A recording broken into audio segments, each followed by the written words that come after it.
Populli i Nuhit a.s.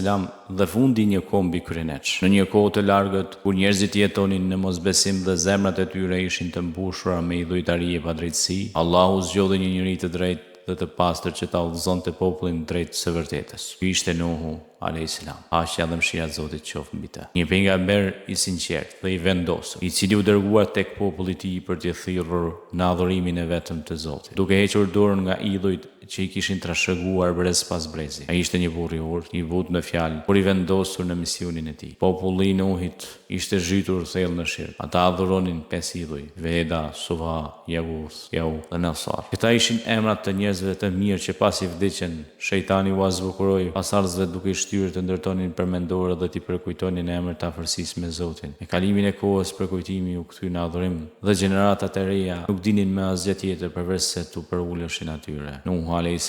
i ftoi në rrugën e Allahut me çdo mënyrë të mundshme, ditën dhe natë, shehurazi dhe haptazi. Ai u shpjegoi me butësi të vërtetën, duke i paralajmëruar për dënimin që do të vinte mbi ta nëse nuk pendoheshin. Ai jetoi ndër ta për plot 950 vjet. Një jetë e gjatë dhe e lodhshme në shërbim të misionit hyjnor. Por zemrat e tyre ishin të volosura. Ata e përqeshën, e quajtën të çmendur, e akuzuan për hileqar, mashtrues dhe e fyn në çdo mënyrë. Sa herë që ai afrohej, ata mbuloheshin me rrobat e tyre dhe i kthenin shpinën me përçmim. Krenaria e tyre dhe dashuria për traditat e tyre ja u kishte verbus syt. Vetëm një pakicë e vogël e besoi mesazhin e tij. Shumica prej tyre ishin të varfër dhe të dobët në shoqëri. Prandaj elita e popullit refuzoi thirrjen duke thënë: si mund të pasojmë dikë që ndiqet vetëm nga të ultit ndër ne? Ata nuk e matën të vërtetën me mençuri, por me standardet e pasurisë dhe pozitës. Kur Nuh a.s. e kuptoi se nuk kishte më shpresë për udhëzimin e tyre, ju drejtua Allahut me lutje: O Zoti, mos lër mbi tokë asnjë prej mohuesve të gjallë. Allahu ja pranoi lutjen dhe urdhëroi të ndërtonte një anije të madhe, në një vend të thatë dhe të largët nga çdo trupuj. Nuh a.s.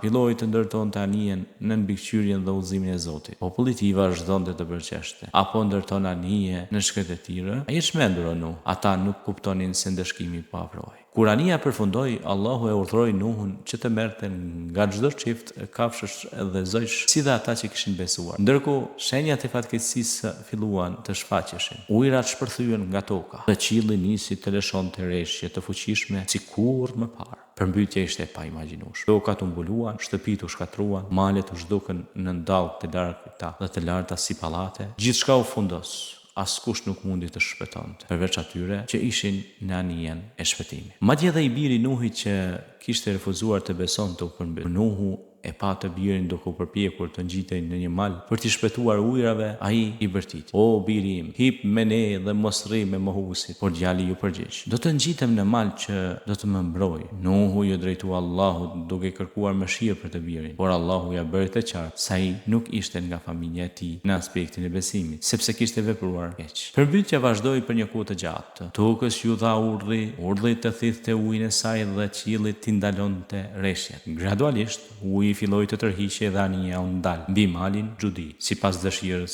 së Allahut. Pas përmbytjes, Nuhu a.s. dhe besimtarët zbritën nga anija në një tokë të pastër, ku filluan një jetë të re me besim të palëkundur. Ai vazhdoi të jetonte për disa kohë pas përmbytjes, duke edukuar brezin e ri me iman dhe devotshmëri. Historia e popullit të Nuhut është një dëshmi e qartë për pasojat e mohimit, për lartësisë dhe përbuzjes së pejgamberëve. Megjithatë, ajo është gjithashtu një histori e durimit, përkushtimit dhe besimit të palëkundur të një pejgamberi që për gati 1000 vjet nuk hoqi dorë nga misioni i tij. Ai është një shembull i pastër i durimit në përballje me vështirësitë dhe i një besimi që nuk u lëkund për asnjë moment, pavarësisht refuzimeve dhe talljeve, fyrjeve. Ai është një dëshmi se ndihma e Zotit vjen për ata që qëndrojnë të sinqertë në rrugën e tij. Pas gjithë vuajtjeve dhe mundimeve, Allahu e shpërbleu Nuhun a.s.